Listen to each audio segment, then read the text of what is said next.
Hurricane season forecast for the Atlantic region. My name is Kim Doster. I am the Director of Communications for NOAA, and today I am happy to serve as the host for this important announcement.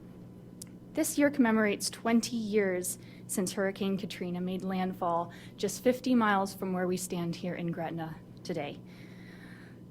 As we announce the outlook for the 2025 hurricane season today, Katrina stands as a grim reminder of the need for preparedness and planning in advance of all severe weather and natural disasters. The National Weather Service Public Affairs team are the media contacts for today's event. At the conclusion of this news conference, they can be reached at nws.pa@noaa.gov. The news release and graphics related to today's announcement will be available on noaa.gov shortly. For those of you joining us by webinar, this news conference is being recorded, so if you wish not to be recorded, please disconnect at this time. Today's news conference features about 20 minutes of remarks by our speakers, followed by a question and answer session from reporters. We will take questions in the room first, followed by reporters joining us virtually.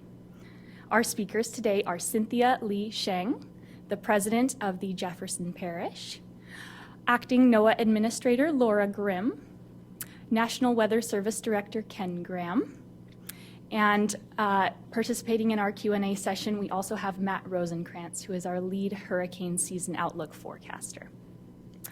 It is a privilege to introduce Cynthia Lee Sheng, the Jefferson Parish president. Ms. Lee Sheng helped lead Jefferson Parish through active hurricane seasons in 2020 and 2021, and she is continuing to help actively manage recovery efforts from Hurricane Ida.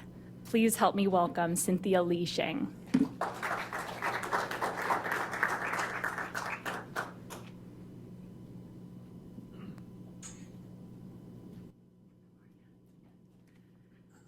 Good morning, and thank you for being here.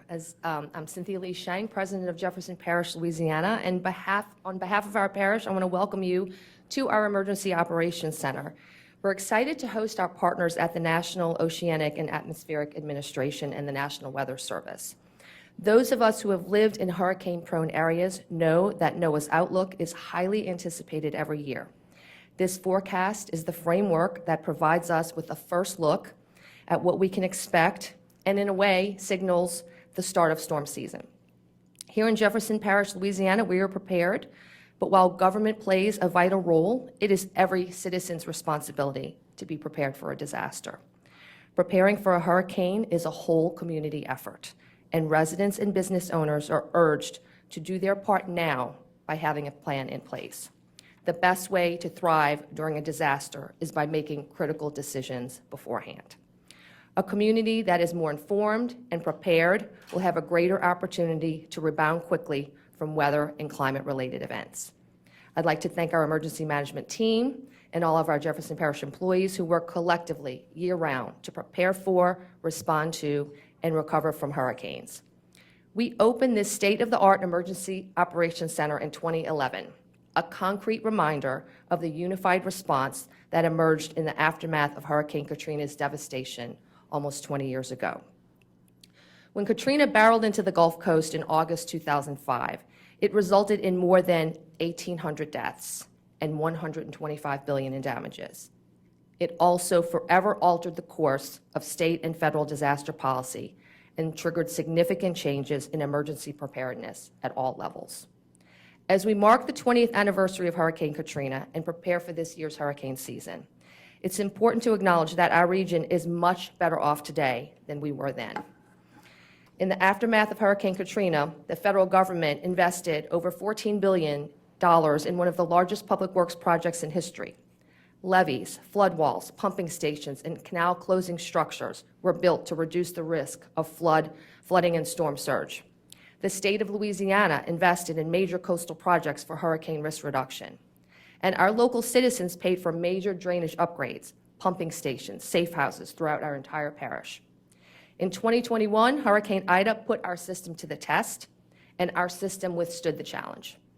Due to mitigation efforts, our region did not experience the widespread flooding seen after Hurricane Katrina. It's estimated that $13 is saved for every $1 spent on mitigation efforts. Hurricane Katrina also changed the face of disaster recovery. Key agencies have learned to work together to provide assistance, coordinate efforts, and ensure efficient response.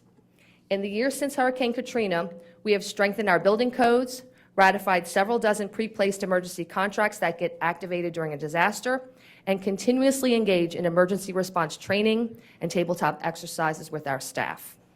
For instance, just this week, we held our annual public assisted evacuation exercise to test how we would evacuate our most vulnerable residents ahead of a hurricane, with personnel from 19 different local and state departments who will all have a role in helping our most vulnerable citizens get out of harm's way. We have learned now that when disaster strikes, everyone has a role in building back our community. And we know local and state governments like ours are doing the same things all around the country to lessen the impacts of the increasing hazards we face: rapid intensification of storms, stronger winds, more flooding. And every storm teaches us a different lesson. I want to thank our many partners at the local, state, and national level for working alongside us to stay prepared. Together, we will remain a thriving, resilient community even after disaster strikes. At this time, I'd like to turn it over to Acting NOAA Administrator Laura Grimm. Thank you very much.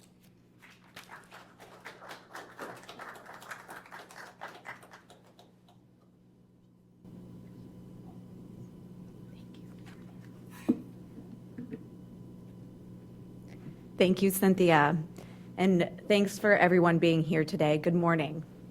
I was able to walk around and meet some of your employees, and they are just top-notch and really speak highly of you, so it's an honor to be here. Thank you for hosting us. It's a pleasure to be here to talk about this important announcement about NOAA's 2025 Atlantic Hurricane Season Outlook. The United States is fortunate to have the world's best scientists, computer and modeling experts, and meteorologists at NOAA, who provide us with accurate forecasts of tropical storms. These experts are constantly learning from current and past weather events, such as Hurricane Katrina, which made landfall nearly 20 years ago this summer, just 50 miles where we stand here today in Gretna, Louisiana. NOAA has chosen to be here for our outlook today because at the Emergency Operations Center in Jefferson Parish to commemorate the 20 years since one of the worst natural disasters in U.S. history.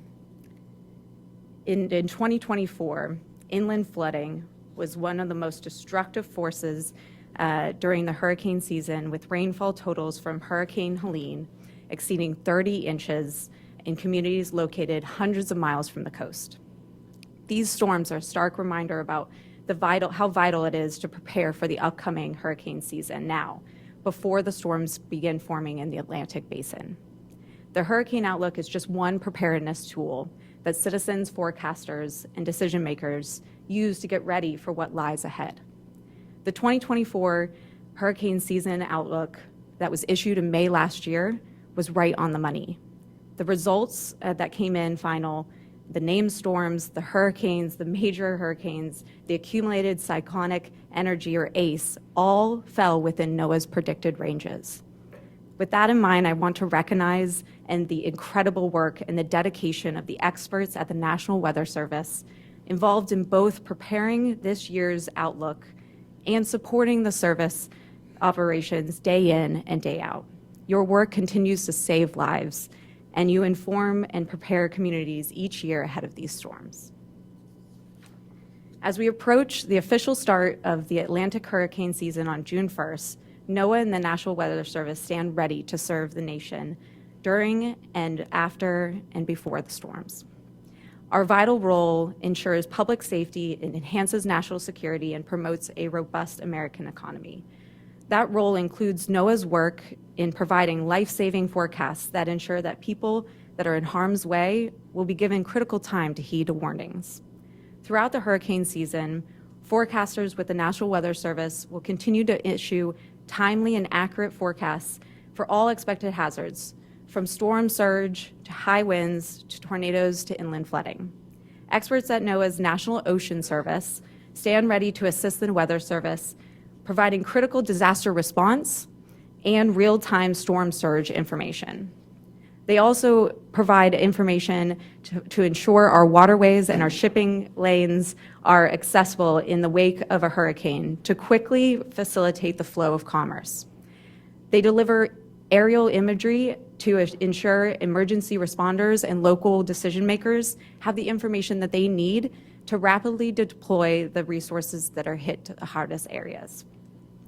The NOAA hurricane hunters are prepared to fly their P3 and G4 aircraft into and around hurricanes, with researchers on board collecting invaluable data that helps forecasters make accurate predictions and give scientists a better understanding of storm processes. To improve the understanding and prediction of how hurricanes intensify, NOAA research, in partnership with Cooperative Institute Marine and Atmospheric Studies at the University of Miami, are deploying new small aircraft drone systems, atmospheric profilers, and underwater gliders. These new technologies continue to advance our knowledge of hurricanes, fill critical data gaps, and improve the hurricane forecast accuracy.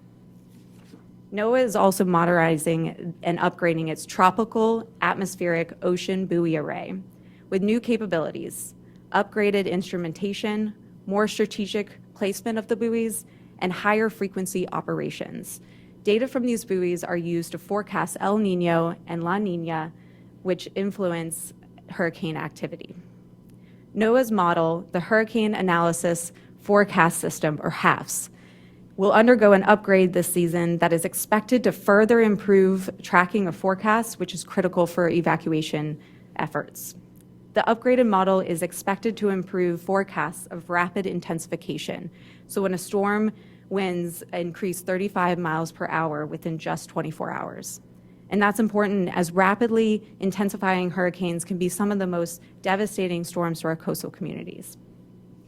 NOAA's researchers will also continue to enhance HAFS this season by testing a new multi-storm model capable of zooming in on multiple tropical cyclones to better understand how the energy of these storms impact each other.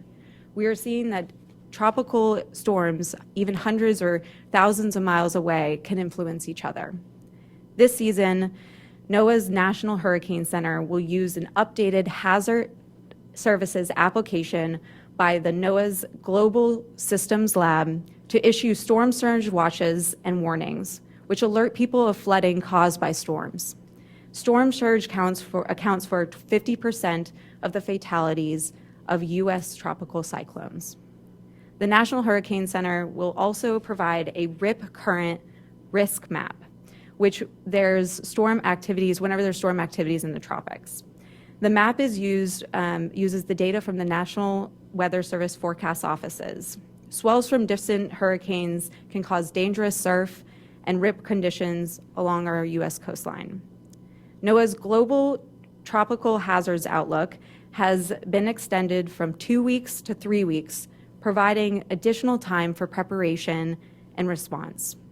NOAA's National Environmental Satellite Data and Information Services, in collaboration with NOAA's Office of Marine and Aviation Operations and NOAA Research, are deploying a new experimental radar system on the P3 Hurricane Hunter aircraft.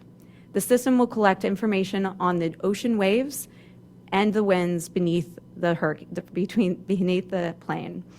These improvements and collaborative efforts demonstrate that now more than ever, NOAA is prepared for what the hurricane season may bring. Before I close, I want to take a moment to remind you, prepare now and stay ready throughout the season. Please visit www.hurricanes.gov/prepare to understand your own risk with hurricanes and begin the pre-season preparations now. Stay informed, be ready to heed to warnings from your NOAA National Weather Service and your local emergency managers who are so critical in protecting lives and property. Thank you all for joining us today. And now I'd like to bring up someone I admire greatly, the National Weather Service Director, Ken Graham, to the podium. And as many of you already know, Ken was the former director of National Hurricane Center before he became the director of the National Weather Service.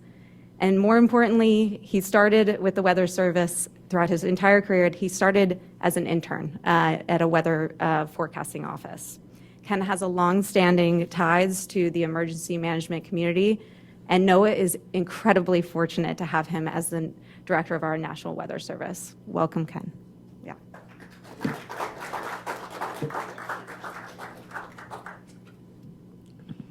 All right, thank you, Laura. That was an incredible introduction. I appreciate that. Thanks for those remarks. Those are great remarks from Laura, our acting at NOAA, and appreciate it. And I just wanted to thank Laura also separately just for your support, because I can tell you supporting us at the Weather Service is important to communities and saving lives, and Laura's been on our side and really helping us out, so it's just really appreciated. And Matt Rosencrantz right there, I just want to be clear, I always do this. He's the brains behind all this. The guy right here. So the whole forecast, everything, he's the one that does it. And every time I call him out, he says it's a whole team. So to you and your whole team, thank you just so much for all this. We have a couple other people that, Mike Steele is in the room right there. He's from the Governor's Office of Homeland Security. So Mike, thank you for being here. And Mike Buchanan, the meteorologist in charge at the National Weather Service here. So just happy to have you here, Mike. So for Madam President, thanks for those remarks as well. That was wonderful. And Joe, Director Valiente, look, we go way back. We've had a few storms together over the years. So just appreciate all your service to the parish and beyond. Jefferson Parish is a model for all. I would think so. Jefferson Parish really is a model for the state and the country. So just appreciate all that. So look, it's great to be home. It's great to be home here in Louisiana. We landed. I just felt it. I just felt it right away. And I wanted to, you look at the 20th anniversary of Katrina. On Sunday, August 28th, 2005, at 10:11 a.m., the National Weather Service Weather Forecast Office of New Orleans issued the following statement. Just take it in. Most of the area will be uninhabitable for weeks, perhaps longer. Airborne debris will be widespread. Persons, pets, livestock exposed to the winds will face certain death if struck. Power outages will last for weeks. Water shortages will make human suffering incredible by modern standards. Feel that?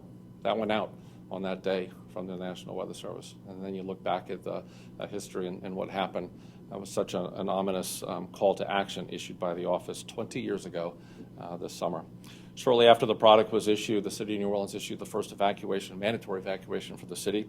And I remember being at the Slidell office.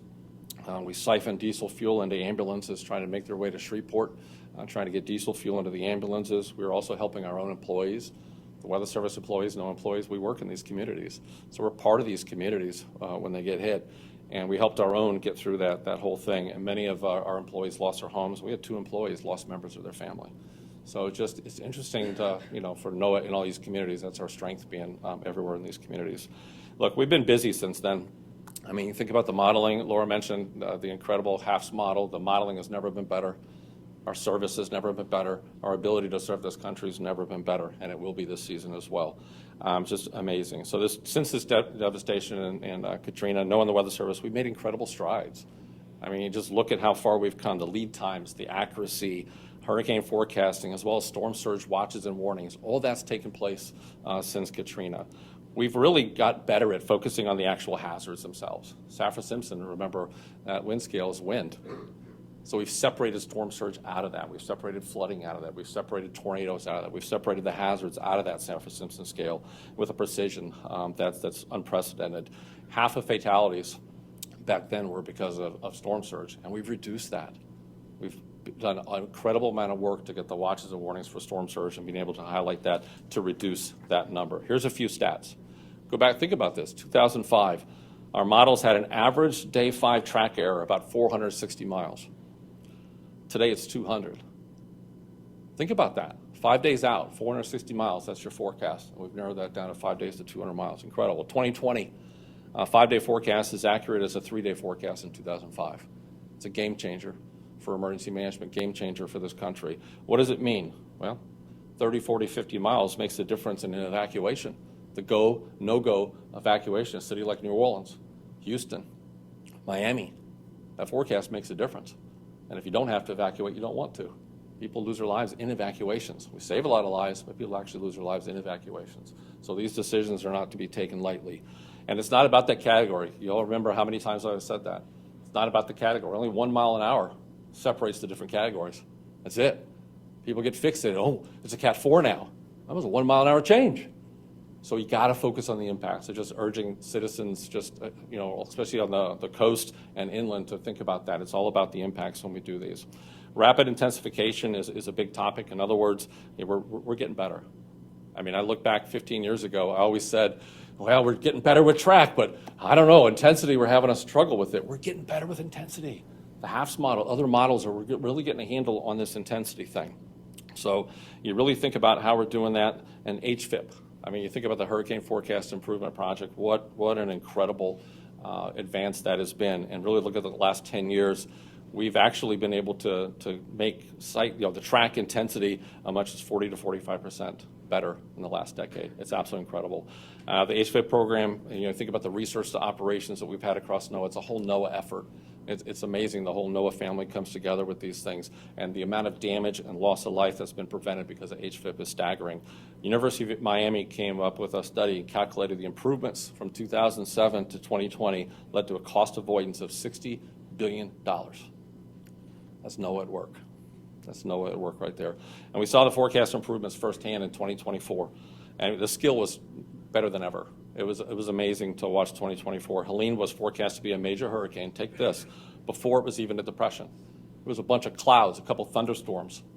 And we were able to have the confidence in the modeling, confidence in our products to be able to say, we're going to issue a cone, we're going to put out the products, we're going to do that based on a clump of clouds. The National Hurricane Center was really aggressive doing that.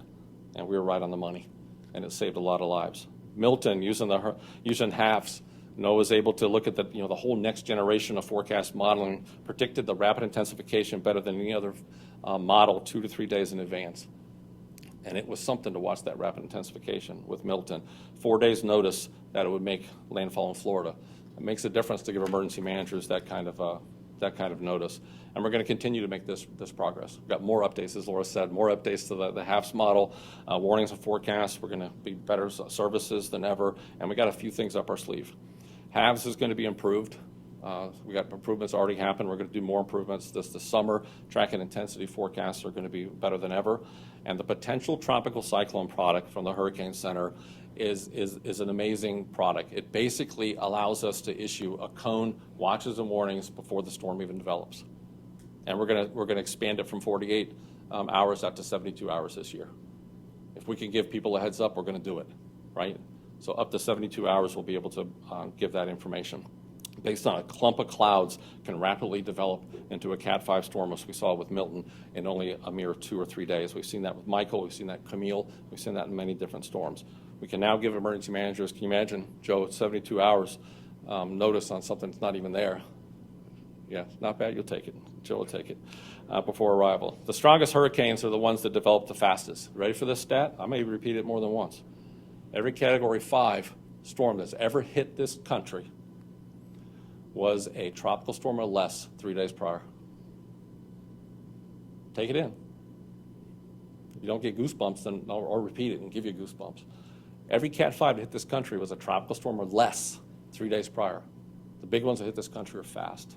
That's why the preparedness we're talking about today, you got to have the plan early because the big ones are really quick, okay? So having that potential tropical cyclone gives us that extra time. We're also updating the forecast cone. It'll be operational this year. It was experimental last year. It's operational this year. And we're really trying to change the cone because that was the number one question I got at the Hurricane Center director. What are you going to do with this cone? It's like, well, what are you going to do? There's no perfect solution with some of this, but we're trying. So with the cone, the better we get, the smaller the cone. And now we're adding the inland watches and warnings, so you can see that it's not just the cone. You're going to see the watches and warnings outside that cone and well inland. That's going to help the public be able to see this. It isn't just right there at the cone. The impacts are well outside the cone. And please remember what the cone is. We got to keep reminding the public. Every media outlet watching today, please help us remind to the public that the impacts are well outside the cone. The cone is a cone of error. It's where we expect the center of the storm to be 2/3 of the time. So 1/3 of the time, it's outside the cone. So we've got to remember that. And this year we did such a great job with the forecast, the cone got smaller this year. So the better we do, the smaller the cone. It's based on the last 5 years of error. All right, so really we're looking at upgrades to the inland flooding. I mean, the water's the biggest killer in these things, but fatalities are the highest. Over the years, I've seen so many cases where the inland flooding causes more fatalities than on the coast.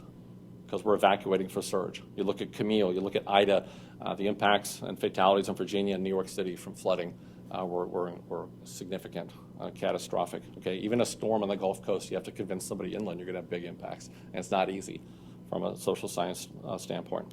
So we've done a lot of work on storm surge. We're going to really look at inland flooding, and we evacuating this country for a storm surge. We need to really start looking at the inland flooding and how we're going to do that. Laura mentioned something important. You ready for this? We've done so much work in storm surge, we're actually losing more people to rip currents than we are storm surge. What a stat. We worked hard to reduce the storm surge fatalities, and now we're going to work on the rip currents and also keep on going with the inland flooding. And that's why the Hurricane Center is going to issue that new product for rip currents. That's a big one. All right, the other part of it is, NOAA's working really hard on flood inundation mapping, and we're going to have the whole country modeled by 2026. Why is this important? We can actually give an information in a graphic on what's going to flood days before the flood. That's a game changer, and NOAA's really pioneering this, and we actually issued it in Helene, and that allowed a hospital in Tennessee to be able to evacuate and save every patient in there. They evacuated because of that product. And Nashville just got access to that product days before that, and they were able to put that out and save people in the hospital. Tampa General Hospital put up a hydro fence with early warnings. It's a trauma center in Tampa. They put up the hydro fence ahead of time and kept the storm surge out. Okay? All right. I could go on and on. I'm going to stop. Without further ado, did you come here for a forecast? I guess we can. Was that the reason, Kim? I think that's why we're here. All right, so without further ado, let's look at the numbers for the Atlantic hurricane season, the great work that Matt and his team did. So we're predicting an above-average season once again, 2025 above average. And you can see the graphic up there. Specifically, it's a 60% chance of above normal season, a 30% chance of a near normal season, and only a 10% chance to be below normal. So we're really looking at an above normal season once again. For the range of storms, we're calling for 13 to 19 named storms. That's when we get to 39 miles an hour when we name the storms. So 13 to 19 of those. Of these, 6 to 10 are forecast to become hurricanes, and that's when you get to the 74 mile an hour mark.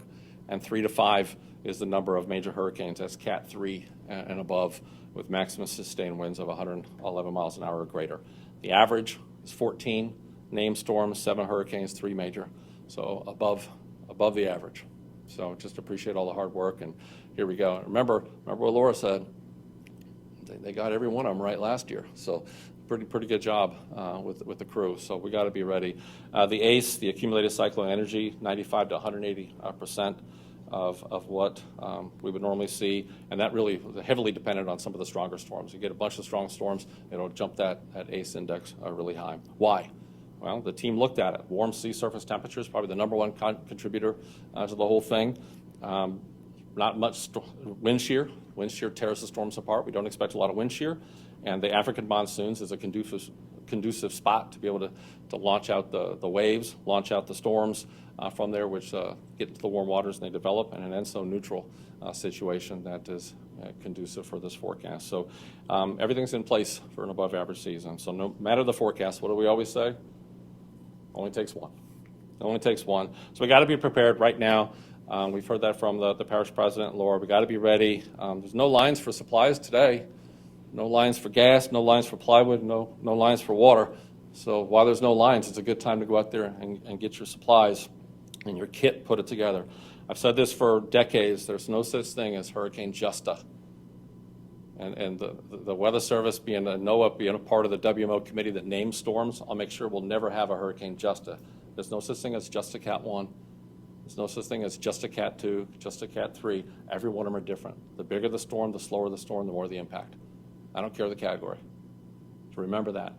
Hurricane 1 in Louisiana, what was that, Danielle? 1985, I think. And then you look at the slow storms in this state. Isaac was another one, right? Only a Cat 1, but look at the devastation in the states. You got to be prepared. Even a small one could put lives in danger. From my experience, the indirect fatalities can be as greater than the direct fatalities. In other words, down power lines.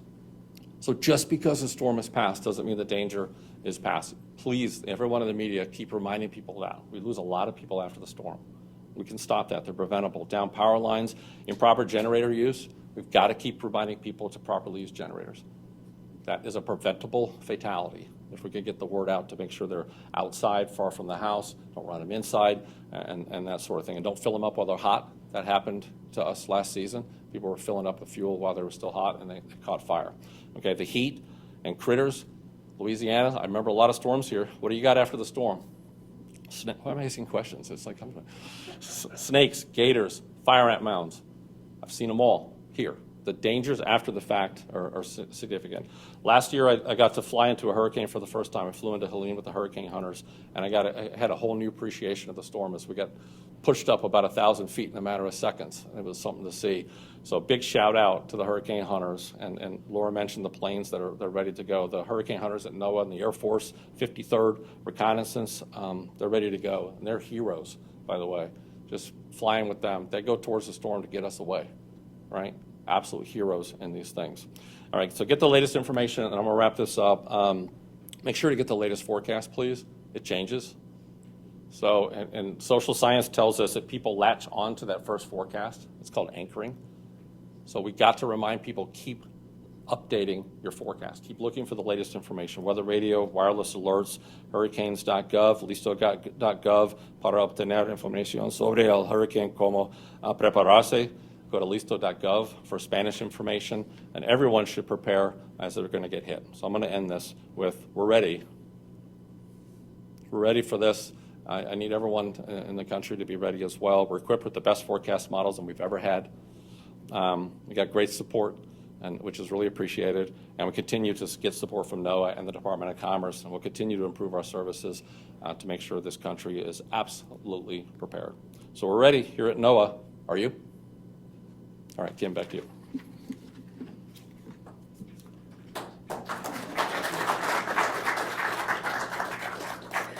Thank you, Ken, for that outlook. We will move on to our Q&A portion of the event. In the remaining time that we have, we will take reporter questions, first from our in-room reporters, and then followed by our virtual attendees if time allows. So with that, please raise your hand if you have a question, and our comms team will run over the microphone to you, and we'll bring up our participants for Q&A right now, so we're prepared to answer your questions.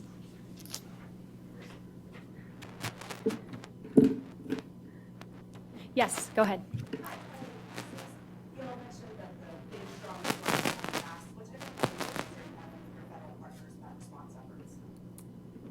Go ahead, Ken. Yeah, we do the training ahead of time. So when we do the exercises, and Joe, didn't you say, I guess you've hosted some of those exercises here in the Parish EOC? Yeah, so we exercise it. So, what I've always said is basically, have that wonderful plan that you work, and then cut it in half and see if you can do it. So the conversation is basically, you got to be ready to exercise that plan in 2 or 3 days. So we exercise those things. So Weather Service and NOAA, we work with our federal, state, local partners to be able to take them through these things. So local offices like New Orleans will work with the parishes, tons of presentations. We're hitting the streets to be able to get them to be able to do this. So our job's ahead of time to get everybody ready for this. And some of the misnomers, you think of a hurricane, you think of it going from Africa all the way across the Atlantic. Well, the truth is it could form in the Gulf and be here in 2 days. That's the kind of stuff that we talked with our partners to make sure that they're ready. I haven't seen any, really, we're working the same plans. We've been talking about that for probably 10, 15 years. So I think that's been out there for the whole time. So, having that as part of the exercise has helped for about a decade. Yeah. And to her point, I think what we're doing, we have increased tremendously is the amount of exercise. So every process that we activate pre-storm, whether it's the food contracts, whether it's the sheltering, public assisted evacuation, getting our essential duty employees, we are exercising those more now. Could you go to the mic, please? I'm sorry. That in turn allows us to be better prepared before the storm hits, and that enhances our ability to effect a better recovery and a quicker recovery. And if you could let me know who your question is directed to so we can bring them up, that would be great. Yes, sir.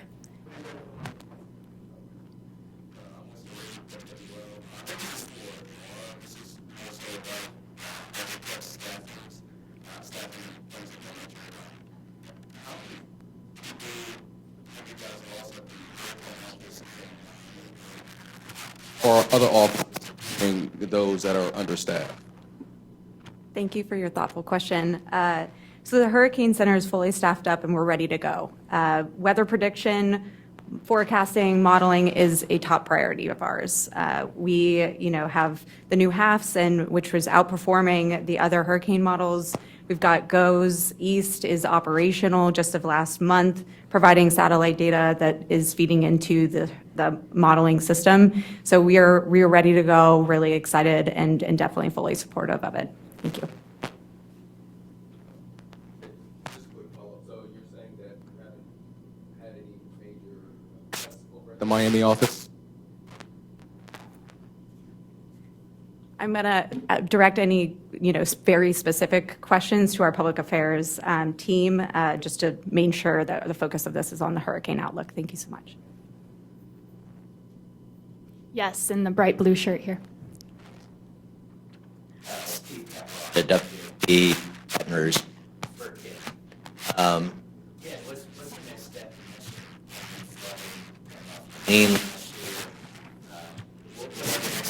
Addressing that issue. Yeah, I think, as you know, talking over the years and, contemplating some of the social science part of it, we've got to convince people of that danger, right? When you live, 500 miles inland, and you really don't think that you could be impacted like that, right? So it's hard for people to understand what has never happened before. That is a very difficult thing to communicate. I've seen meteorologists struggle with what's never happened before, right? So we've got to be able to visualize that. So that's why we're working so hard on the flood inundation mapping. We've got to be able to think about how to visualize it and have new tools to be able to say, hey, and they're not easy to get to them, right? How do you get that graphic to them? It's hard. But if we could really arm media, arm emergency management, states and local with some sort of visualization that actually sees this is how high the water is going to look, that makes a difference. Because if you tell somebody it's going to be 30 inches of rain, well, fine, what does that do? I don't, right? I'm going to say, well, I don't really know what 30 inches of rain is going to do to me, type of thing. That's what we got to figure out how to communicate. What that's going to do is going to do this to that river, it's going to do this to that stream. This is what it's going to do to your house. So I'm excited to be able to have that flood inundation mapping across the country. I think that'll happen, if you could get that out, Steve, 2-3 days ahead of time, we might be able to evacuate better in some of those areas. That's what we got to do. We got to be able to visualize it to convince people they're in danger. Yeah. Yes, Navy blue jacket. Hey, Laura, this is Judson Jones from the New York Times. I know there's not much you can say, but people are concerned about the fact that the cuts have affected the local offices, right? Even along the Hurricane Center, and there are plans in place to move people around and fix it. But what is the thing you are saying to these people that are fatigued and tired going into hurricane season, and also the people that are concerned about the forecast models and not having weather balloons and being able to predict these hurricanes as best as we have the last several years? Thank you so much for being here in person. Yes. I'll just reiterate that we really are so proud of our team. So in communication, we are proud. The amount of forecasting that happens and how accurate they are with that is incredible to see in action.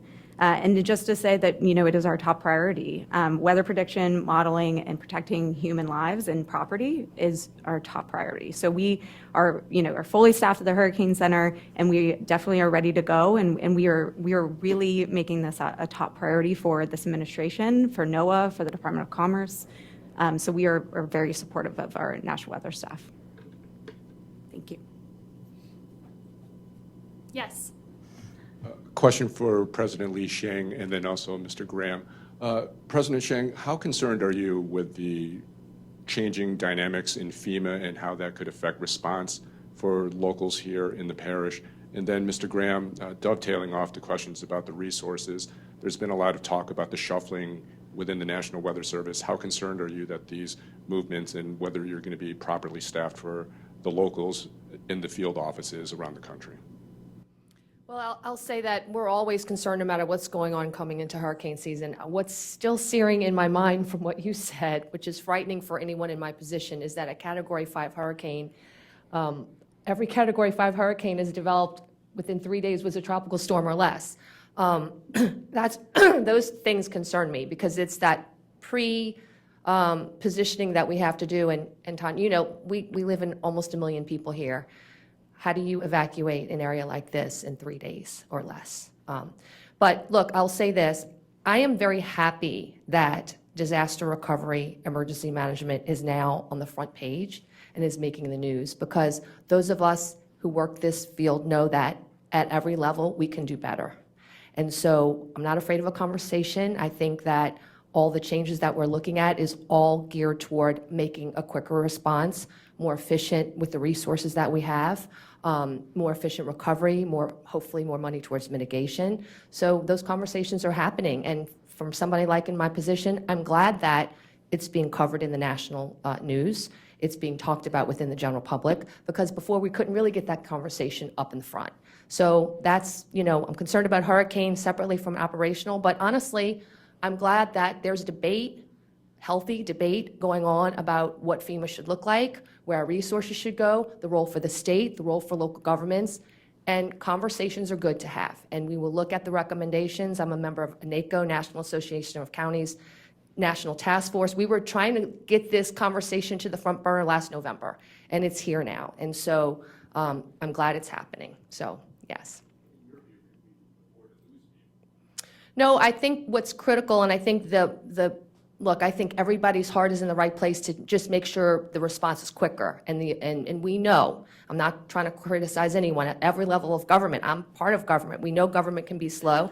And from a local government perspective, we know recovery is extremely slow, heartbreakingly slow. And they will acknowledge that too, because it's a bureaucracy. It's well-intentioned people trying to do the best in a very large bureaucracy.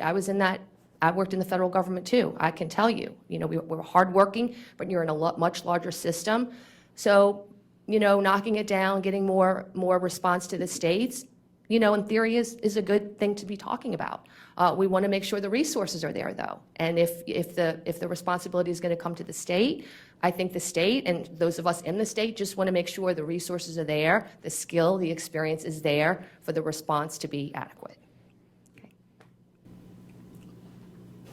Okay, the second part of that is, you know, as Laura said, you know, the Hurricane Center is fully staffed. And, you know, I'm going to make sure that our offices, when there's a hurricane threat, that's going to have the resources that they need to make sure every warning goes out. And I do want to say that, you know, with NOAA's support, Laura's support, and Commerce's support, we're looking at some tools to be able to look at long-term and how to make sure that we continue to have the staffing that we need long-term. So just appreciate that support. We're working on some things, and you know, we had some folks go, and you know, but we're going to make sure that we have everything that we have on the front lines. Every warning is going to go out. Yep. Yes, right in the middle here.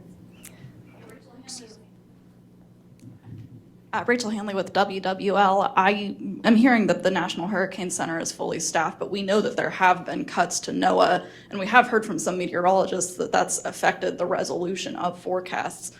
Question for Ken Graham, is this going to affect hurricane forecasting this year relative to years past? The answer is no. So I mean, we've got the HAFS model is the best model we've ever had, and you know, the question keeps coming up with the upper air.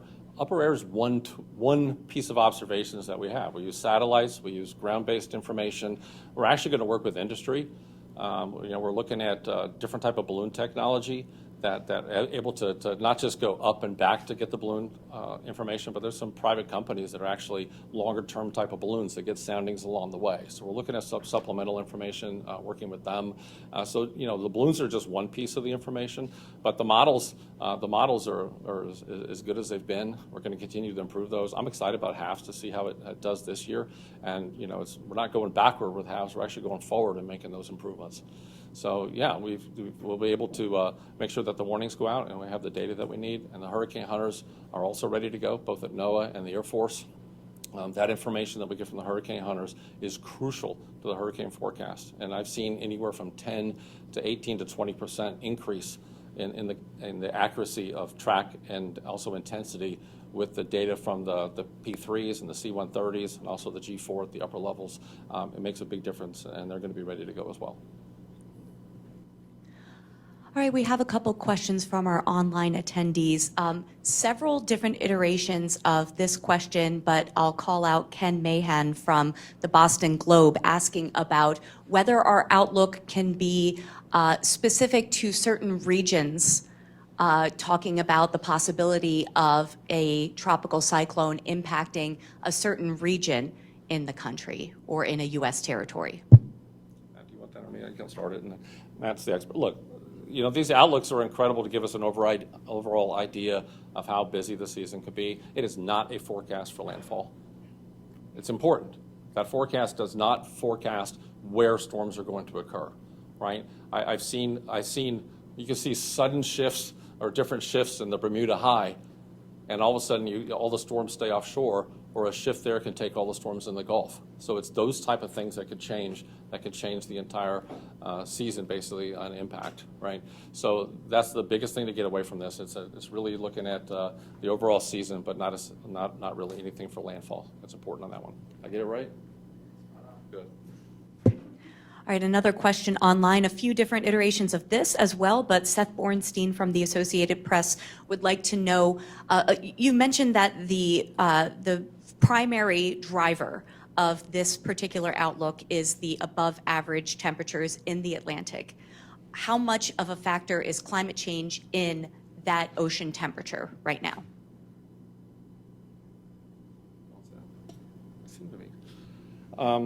Look, you got, you know, when you have a planet that's warmer, you look at the ocean temperatures could be impacted by that. So yeah, and really the warmer ocean temperatures is really consistent with us being in a more active season, more active period of time, more active era associated with the hurricane activity. So we're seeing that. And when it comes to, you know, some of the factors that we see associated with hurricane season, we're not really seeing any changes in the numbers or even the strength when it comes to, you know, a warming of the planet. But we are seeing rainfall. We're seeing heavier rainfall rates. And, you know, you go to these communities, you're seeing some of the rainfall, warmer planet, the atmosphere holds more moisture. So you are seeing a situation where some of the rainfall rates are higher, and that's, once again, I stressed water huge in my comments. And we need help to be able to really reach out to the communities to let them know the dangers of water. Inland, coastal, the rainfall is heavy year-round. We're seeing some of these floods, and we're hearing from more and more communities. It's like, wow, I've lived here my whole life. I've never seen some of these rainfall rates like that. So we are seeing, that's the biggest evidence that we see associated with the tropical season, is just really looking at that heavy rainfall. And we got to be really prepared for that. And you got more people on the coast. A lot more people have moved to the coast. You got the social economic factors associated with moving to the coast, and there's a lot more people in harm's way as well. So there's a lot of different factors that go into that whole thing. So that's it, Eric. Another question from Rebecca Hersher of NPR. She says, I appreciate that Ken shared generator safety tips. Can you share any other specific preparation recommendations for people living in hurricane-prone areas? You know, getting ready for hurricane season, you know, it's easy to say just have a kit, right? Not everybody has the ability to get a kit. So I think the number one thing to do before hurricane season is know your threat. Are you living along on a river or a bayou, since I'm here, right? Does it flood? The rivers and bayous, they flow backward. The water pushes up from storm surge. There's places that you don't normally expect to flood. This water flows backward into these channels and floods people that may not have flooded before. So know your threat. If you're along a river, along a bayou, you know to prepare for that flooding. The other one's look around your house. Look at the trees. We lose a lot of people to falling trees, right? So look around. You know, what can you do to mitigate some of those dangers? And Danielle and I have done surveys in the local area where it looks like the biggest tree in the world just got hit by a tornado. You look at it, there are 1 billion termites in the dang thing. It was ready to fall anyway, right? So these type of things, really look at your threat. Are you on the coast, right? Know your evacuation plan if you're on the coast. The biggest thing also as well is check your insurance. There's deadlines associated when you could get flood insurance. There's deadlines associated with when you could get some of the insurance. So check your insurance plan, make sure you're covered. Right? There's different types of insurance depending on where you live along the coast or inland. The number one thing, depend on your emergency manager. Let me tell you, these emergency managers are some of the most amazing, dedicated people across this whole country to keep people safe. Listen to them. I've seen it 1,000,000 times. The information that the emergency managers are getting and the parish president making the call on evacuations comes from us. It's our forecast. We actually provide impact-based decision support. You know, we're eye to eye with them. So we'll have somebody in the EOC, we'll have somebody doing the briefing several times a day. So everything that they do is based on science, everything that they do is based on what we're doing. So the emergency managers and NOAA and the Weather Service, we're tight, right? So listen to them. The number one thing is just make sure you know where to get information. And here's the last bit of advice. If you don't know what to do, ask. You got the local Weather Service forecast office, you have resources, Red Cross, you got the parishes and counties across this country. If you don't know what to do, ask. It's such a simple thing, right? But a lot of people won't. And then during the danger, they won't know what to do. Please ask ahead of time. Okay, we are starting to run short on time, so this will be our last question for today. Scott Dance of the Washington Post has a question for Matt Rosenkrantz. How are you factoring in ENSO status into this forecast? Yeah, so the ENSO status, we have a 54% chance of being in an ENSO neutral this year, and that's really going to not tramp down on the signals in the Atlantic where those warm sea surface temperatures are. We do know that during neutral events, you end up with about 2.5 to 3 more named storms than you would during El Nino events. So we're allowing for that. That's why the forecast is for that above normal season, because that ENSO neutral will not get in the way of the favorable conditions that are in the Atlantic as well.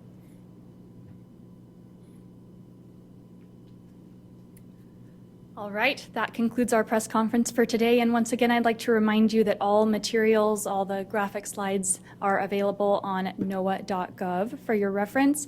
Again, the press team can be reached at nws.pa@noaa.gov. And thank you very much for joining us today. Have a great day.